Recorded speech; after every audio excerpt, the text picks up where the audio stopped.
Volta a falar sobre o assassinato de João Alberto em Porto Alegre, agora numa conversa com a advogada Deise Benedito, especialista em relações raciais, mestre em Direito e Criminologia pela UNB e experita do Mecanismo Nacional de Prevenção e Combate à Tortura. Muito obrigada, senhora, por conversar com a Band News FM. Seja muito bem-vinda. Boa tarde a todos e todas. Muito obrigada pelo convite. Bom, eu queria começar perguntando sobre a recorrência de casos como esse que a gente viu hoje, ou ontem, na verdade, em Porto Alegre. E essa é uma justificativa também recorrente, né, de quando acontecem casos assim, de que se tratam de casos isolados. Esse é um caso isolado? Não, não é um caso isolado, né? Essas atitudes que acontecem, principalmente com a juventude negra no nosso país, eu sempre tenho o hábito de dizer que desde que ancorou o primeiro navio negreiro, esse processo de extermínio lento, gradual e seguro, e principalmente a violência, né, contra a população negra é perpetuada há séculos. Então, esse tipo de violência que foi acometido mais uma pessoa negra, que teve essa repercussão, ela faz parte do cotidiano de vidas negras no nosso país, principalmente de jovens. Principalmente num país que a cada 10 minutos um jovem negro ele é abatido, sendo que só esse ano, dentro de uma pandemia, nós tivemos mais de 25 mil óbitos de jovens negros no nosso país. Não é apenas um caso isolado. São fatos que acontecem no nosso cotidiano. A violência faz parte da trajetória cruel, desumana e degradante da sociedade brasileira. E os socos desses feridos em João Carlos foram desferidos em cada brasileiro e brasileiro que faz parte dessa sociedade. Doutora, tem muita gente que quando acontece um caso como esse, né, a senhora já falou um pouquinho sobre isso, a pessoa tenta dissociar a cor da pele da violência. Muita gente tenta fazer isso. Fala assim, mas se fosse...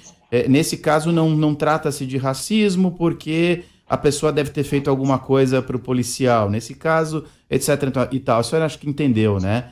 Como explicar para essas pessoas, e infelizmente deve ter muita gente que está nos ouvindo agora no Brasil inteiro que pensa dessa maneira. O nosso próprio vice-presidente, né, acaba de dizer, lamentar a morte de João Alberto, mas dizer que no Brasil não existe racismo, que isso é algo que tentam importar para cá. Olha, é uma das situações mais graves, mais violentas, é não assumir a situação que vive a população negra e indígena nesse país. O racismo faz parte da nossa história, lamentavelmente, né? Todo o processo escravista. E reconhecer, né, principalmente, que negros e negras têm direitos humanos e devem ser respeitados na sua diversidade e na sua humanidade, é o grande desafio das organizações negras nesse país. E principalmente quando isso é colocado de uma forma que é distorcida, principalmente pelas autoridades nesse país, que têm uma responsabilidade, principalmente pela garantia da segurança das vidas nesse país, principalmente da população negra, das populações mais vulneráveis nesse país. O racismo está aí. Né? O racismo existe, e lidar com o racismo é que é a grande dificuldade. Não foi a população negra que inventou o racismo, lamentavelmente não fomos nós, né, que criamos o racismo na sociedade brasileira. Nós somos vítimas de pragas racializadas nesse país, onde que são desconstruídos nossos valores, né, nossos valores africanos, nossos valores indígenas, nossos valores enquanto pessoas, agentes de direitos nesse país. E, lamentavelmente, mais uma vez, nós vemos uma autoridade do Brasil, né, passar um pano por cima de uma situação que está no nosso cotidiano, que são as formas terríveis das manifestações racistas na estrutura da sociedade brasileira. Doutora, a senhora citou, claro, no início o caso de George Floyd, e eu aproveito para perguntar, por que a mobilização aqui no Brasil é tão inferior, tão menos impactante na comparação com o que ocorre nos Estados Unidos, por exemplo, quando existem casos como esse, e já emendo, quais os problemas da legislação brasileira nesse tipo de situação? Veja bem, a questão, eu sempre digo que a gente não pode minimizar as manifestações contra o racismo no Brasil. Né? A população negra, desde da sua chegada no país, ela sempre se insurgiu contra toda forma de violência, desde os navios negreiros, nos quilombos, nas insurgências e no pós-abolição, tentando se organizar contra todo o processo que nos esquemoteou de ausência, principalmente na ausência de políticas públicas. Quando a gente fala das nossas manifestações, são manifestações de resistência, desde o interior dos navios negreiros, pelos quilombos, até os dias de hoje. E aí, quando quando a gente ouve essa comparação com os Estados Unidos, eu sempre gosto de lembrar que a escravidão é horrível para todos os povos de qualquer região do mundo.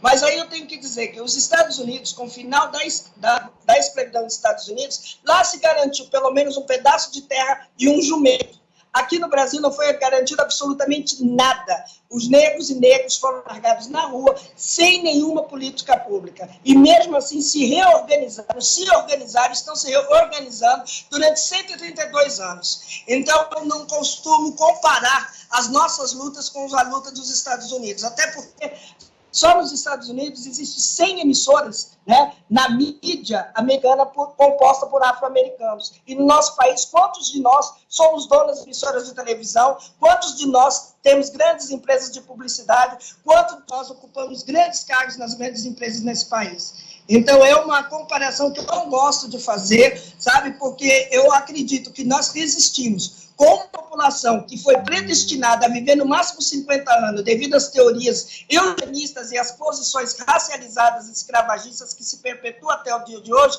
nós fizemos um grande desafio. Nós estamos hoje sendo 56% da população. Isso é uma resistência, principalmente diante de tudo que foi feito para que nós não conseguíssemos resistir e existir nesse país. E aí eu acredito que as manifestações, né, no Brasil, elas existem, e principalmente num período de pandemia, onde essa pandemia está atingindo a maioria da população negra do nosso país. Então, nós estamos resistindo, sim, dentro das nossas condições e diante de uma polícia violenta, de um Estado racializado e de um Estado violento, principalmente com a população negra, que a única política pública que se conhece para essa população é a segurança pública, que vigia e pune corpos negros que estão na periferia das grandes cidades desse país. Doutora, eu sou um privilegiado em alguns sentidos.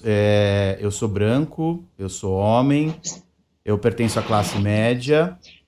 Se a gente for continuar aqui, tem alguns outros privilégios também. Eu tenho o privilégio de trabalhar numa rádio nacional e de dar espaço para esse tipo de discussão. A senhora falou que o racismo, e eu concordo 150%, não é um problema do negro, é um problema do branco. Eu me sinto muito mal quando eu vejo esse tipo de notícia, quando eu assisto a filmes, quando eu vejo racismo, mas eu tenho como ajudar o movimento abrindo espaço na rádio, no programa em que eu trabalho. Agora, nem sempre as pessoas têm esse espaço. As pessoas são brancas, as pessoas são privilegiadas e as pessoas querem ajudar, elas querem fazer parte dessa campanha também. Eu já li alguns argumentos de movimentos negros dizendo que o branco não deve pedir como se portar, ele deve ir atrás e se informar. Mas para quem está nos ouvindo, a senhora tem um microfone potente da Band News FM que tem um alcance gigantesco. O que essas pessoas privilegiadas nesse sentido, como eu, podem fazer? Olha, eu entendo a posição de cada pessoa que tem em cada lugar, principalmente nos meios de comunicação. Nós vivemos os meios de comunicação no Brasil são extremamente estreitos, extremamente difíceis para abrir alguns espaços. Eu agradeço a iniciativa de vocês, de jovens jornalistas brancos que são antirracistas, que têm uma visão ampliada da vida e que sabem qual a importância do papel do jornalismo, que é levar informação com verdade, com responsabilidade e, principalmente, informar toda a população de fatos reais que estão acontecendo. Eu considero que cada pessoa branca, né, os não negros desse país têm um compromisso, principalmente, de se indignar diante dessas situações, principalmente os digitais influencers na nossa sociedade brasileira, que tem um número elevado de brancos, que sempre dizem que são antirracistas, que se comprometam, que repudiem essas ações como o que aconteceu hoje. Mais uma vez eu digo, né, os socos desferidos em João Carlos Silveira Freitas foi desferido em toda a sociedade brasileira, também no rosto daqueles que lutam contra o racismo. Eu sei que, principalmente, vocês que trabalham nas empresas têm, às vezes, limitações. Eu sei que existe um esforço muito grande de vocês notificarem, de vocês colocarem na pauta, mas eu sempre digo, sempre vocês vão ter oportunidades de abrir espaço para a população negra falar, para outras lideranças do movimento negro, outras lideranças do movimento negro se posicionar, entendeu? Tive um probleminha aqui, um pouquinho já volto. Para quem está nos acompanhando... Outras condições para a população negra, né, se posicionar. Eu acho que isso é de fundamental importância. Eu louvo todas as iniciativas das pessoas de classe média que realmente têm um compromisso, né, com a questão racial, com a questão de direitos humanos, com a humanidade do outro, que se vê no outro a extensão de si mesmo enquanto pessoa. E eu cumprimento a iniciativa de vocês, jornalistas, que se esforçam para fazer isso, que têm um compromisso realmente de levar a verdade e se indignar com todo esse tipo de violência que arrasta na nossa sociedade. Isso é de fundamental importância. E todo aquele que se julga antirracista, o compromisso dele é também se juntar a nós nas manifestações. Estejam com os jovens negros nas ruas, se manifestando contra outra forma de racismo. Então, isso também ajuda, fortalece, porque a luta do racismo não é só do negro, mas é da toda a sociedade brasileira. Por fim, eu queria perguntar à senhora, a gente traz muito o tema do combate ao racismo quando a gente está tratando de questões de violência. E, obviamente, que eu acho que a gente tem que bater nessa tecla e insistir nesse tema em todos os aspectos. Essa tem que ser uma pauta transversal, né, que nos atravesse em todos os debates. E eu queria terminar perguntando, na verdade, mudando um pouco a chave, porque a gente sempre fala da população negra, ou sempre não, porque sempre é muita coisa, mas a gente fala com recorrência da população negra, sempre num contexto de violência ou de discussões relacionadas à segurança pública, mas eu gosto muito do Emicida quando ele diz, permita que eu fale além das minhas cicatrizes, e acho que a gente tem muito para celebrar, e hoje é uma data de celebração também, é uma data de consciência e uma data de celebração, e queria perguntar à senhora o que a gente celebra. A gente celebra com toda a questão da pandemia, com todas as dificuldades, né, eleição histórica de negros e negras nas câmaras dos vereadores. É uma coisa extraordinária. No mesmo Rio Grande do Sul, que assassinou João Carlos, foram eleitos 5 jovens negros e negras, que também estão sofrendo ataques racistas. Né? Conseguimos a vitória, né, candidata em Santa Catarina, a primeira mulher negra a ocupar um espaço na Câmara Legislativa do município de Santa Catarina. Elegemos mulheres trans, negras em São Paulo. Elegemos mulheres em outros estados, no Rio de Janeiro, no Espírito Santo. Elegemos 50 quilombolas. Isso é magnífico. E elegemos um vereador, um prefeito indígena, né? E elegemos também um prefeito quilombola. Eu acho que isso dentro das condições de falta de dinheiro, de falta de estrutura, né? Eleger essas pessoas foi uma vitória extraordinária no ano de 2020, um ano tão difícil. E o pior, e o mais importante é que vamos oxigenar as câmaras municipais. Essas pessoas vêm com propostas novas, diferentes, inclusivas,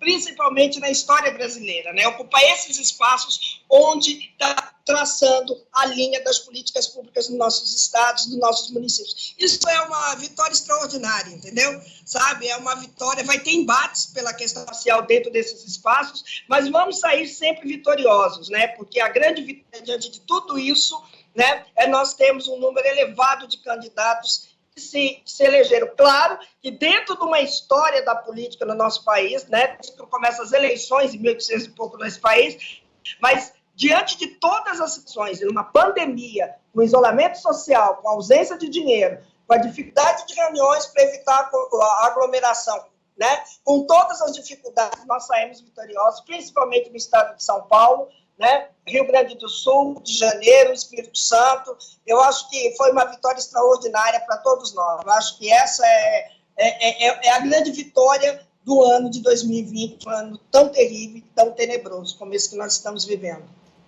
Muito bem, conversamos aqui com a doutora Deise Benedito, advogada, especialista em relações raciais, mestre em Direito e Criminologia pela UNB, ex-perita do Mecanismo Nacional de Prevenção e Combate à Tortura. Muito obrigado, doutora, pela participação. Até uma próxima. Eu que agradeço a vocês, cumprimento a iniciativa de vocês, jovens repórteres, que realmente estão numa luta contra o racismo, contra a discriminação, para que todos tenham vida, existência e abundância. Que vocês tenham sempre muita luz, muito sucesso na carreira de vocês e estamos juntos até depois do fim. É isso. Muito obrigado. Obrigada. Tamo junto, obrigado.